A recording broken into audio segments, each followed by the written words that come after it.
My name is Keely. I'm currently pregnant. Been married to Elliot for 2 years.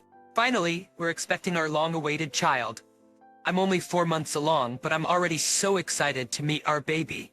Seeing me like this, Elliot often chuckles and says, no matter how antsy you get, the baby will come when it's time.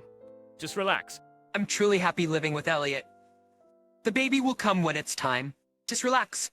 We live in a multi-generational home. Before marrying Elliot, I lived alone while working. So adjusting to life together had its challenges. But now, we have grown to respect each other. However, there is one thing that bothers me. Hey there, Keely. Mother-in-law. It's Elliot's mom, Tara. Because we live in a multi-generational home, Tara often drops by unannounced, telling me to do chores or give her a massage.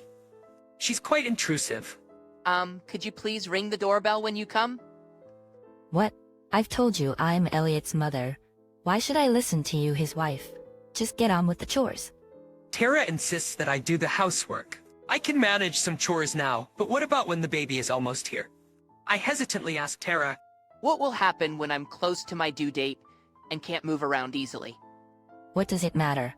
You're the daughter-in-law. It's your job to take care of the house. I can't believe this. Tara says this as if she's completely in the right. At this rate, Tara really seems to be forced to do housework. I don't want to burden Elliot or my father-in-law Harrison with this issue.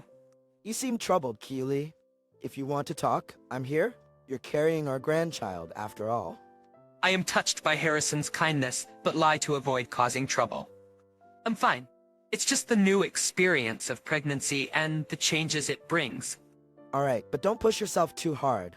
You're important to me too. Thank you. Harrison's warm words give me some relief. Fast forward 6 months and I've given birth to our child. You did great, Keely. Thank you, really. Thank you. Elliot holds my hand and says this through tears.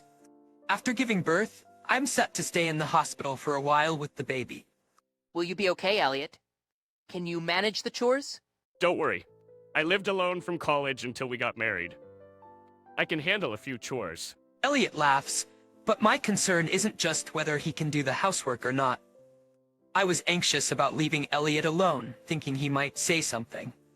My fears quickly became a reality. While I was in the hospital, Tara showed up. You planning on being lazy forever? Do you have any idea how hard Elliot's life is right now? Mother-in-law. It's Elliot's mom, Tara. Because we live in a multi-generational home, Tara often drops by unannounced, telling me to do chores or give her a massage. She's quite intrusive. Could you please ring the doorbell when you come? What? I've told you I'm Elliot's mother.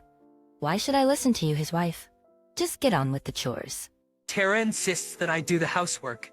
You seem troubled, Keely. If you want to talk, I'm here. You're carrying our grandchild, after all. I am touched by Harrison's kindness, but lie to avoid causing trouble. I'm fine. It's just the new experience of pregnancy and the changes it brings. Alright, but don't push yourself too hard. You're important to me too. Thank you. Harrison's warm words give me some relief. Fast forward 6 months, and I've given birth to our child. You did great, Keely. Thank you, really. Thank you. Elliot holds my hand and says this through tears. After giving birth, I'm set to stay in the hospital for a while with the baby. Will you be okay, Elliot? Can you manage the chores? Don't worry. I lived alone from college until we got married. I can handle a few chores. Elliot is struggling on his own. And you, lying in a hospital bed, probably spending Elliot's hard-earned money. This can't go on. No, mother-in-law, please listen. There's nothing to listen to. Get up and take care of the house. Tara tried to forcibly pull me out of bed to take me outside. Wait! Stop. Come on, you need to do the housework. Nurses witnessed Tara's actions and thankfully intervened.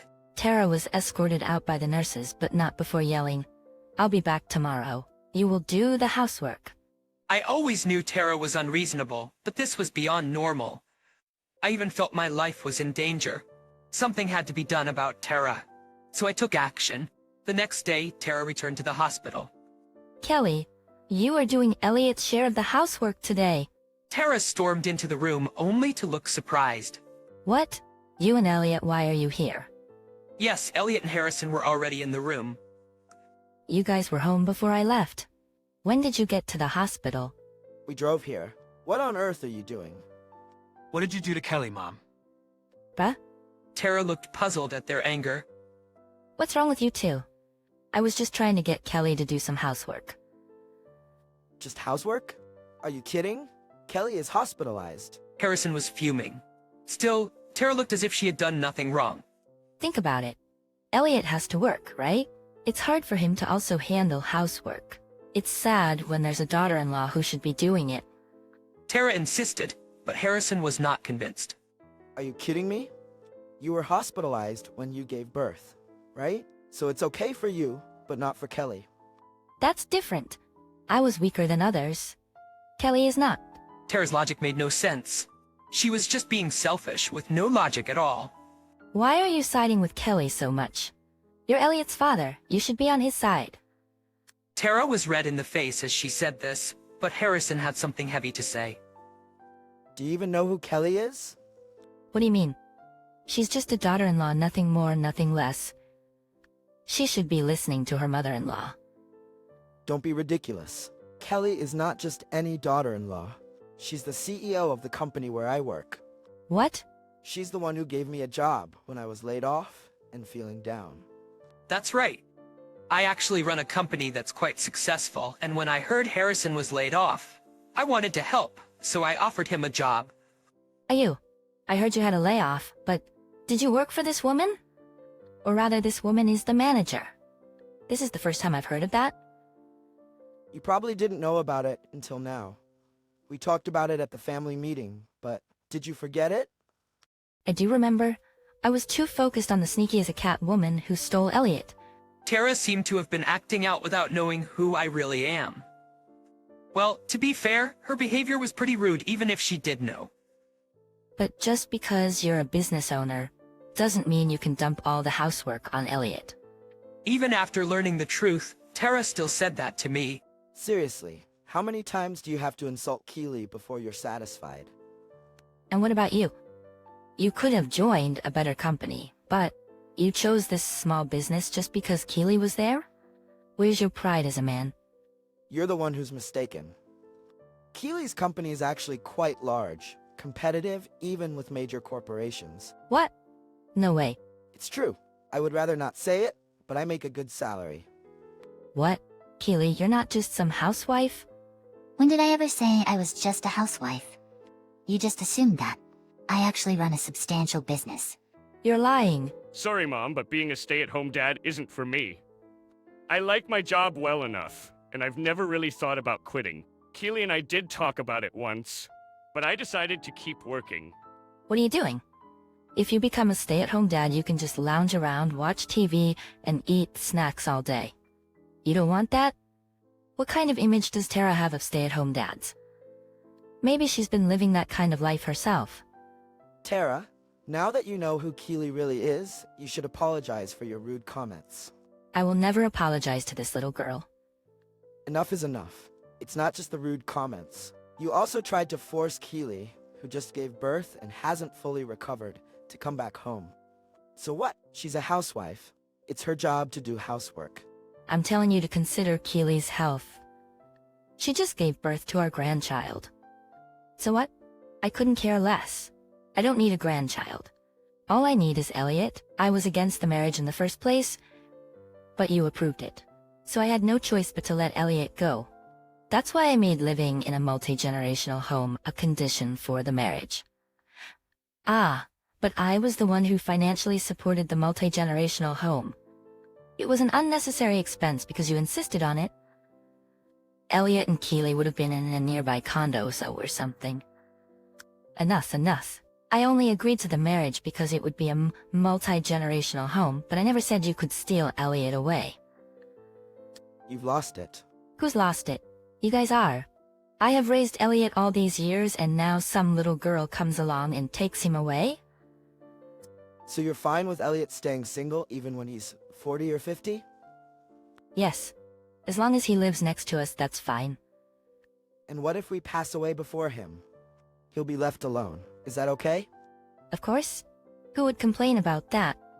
It became clear that Tara only thinks about herself.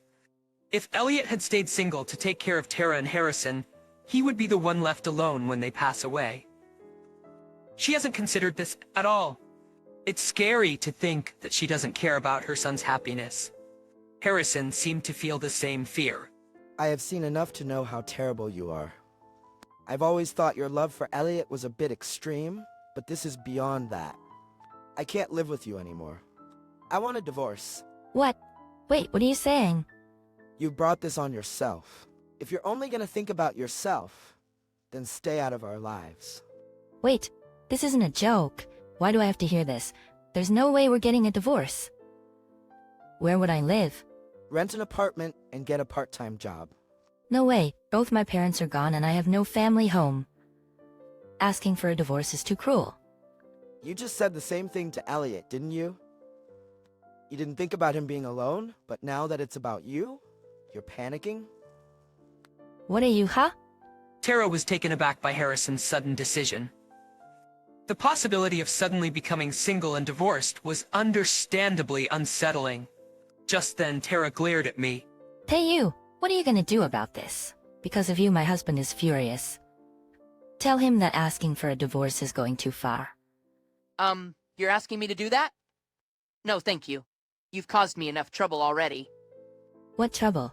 I haven't done anything. What? You tried to forcibly take me out of the hospital, remember? I was scared and almost cried. I felt like my life was in danger. Life in danger? You're exaggerating. I'm not. Because of your actions, I had no choice but to consult Elliot and my father-in-law. When I heard about it from Kelly, I was shocked. Tara, it's time to give it up. You have been too rude to people. Both Harrison and Elliot were giving Tara cold stares. Feeling cornered, Tara started to cry and make excuses. Why is this happening? Why am I the only one being blamed? All I cared about was Elliot. This is so unfair. What's unfair is what you've been doing to Kelly. Try to imagine how much you have hurt her. Shut up. I don't care about that. This divorce talk is a joke, right? Stop it. It's not a joke. I've been contemplating divorce for a while now. We're just not compatible. I never thought I'd be divorcing at this age, but it is what it is. Wait, please don't divorce me. Kelly, you have to stop him. I have no reason to do that. What do you mean, no reason? You're the one who caused this mess, so take responsibility. I have no such responsibility. And by the way, we're in a hospital. If you keep making a scene, you'll be the one getting kicked out. Be quiet, this is all wrong. Do something. Tara was throwing a tantrum and crying loudly when nurses came and escorted her out. Harrison and Elliot followed and left as well. Tara eventually divorced Harrison and moved out. I heard she's living in a small, old, cheap apartment and getting by with a part-time job. As for me, I was discharged from the hospital and am now living happily with Elliot and our newborn. Harrison occasionally visits to help out, and we have built a warm family life.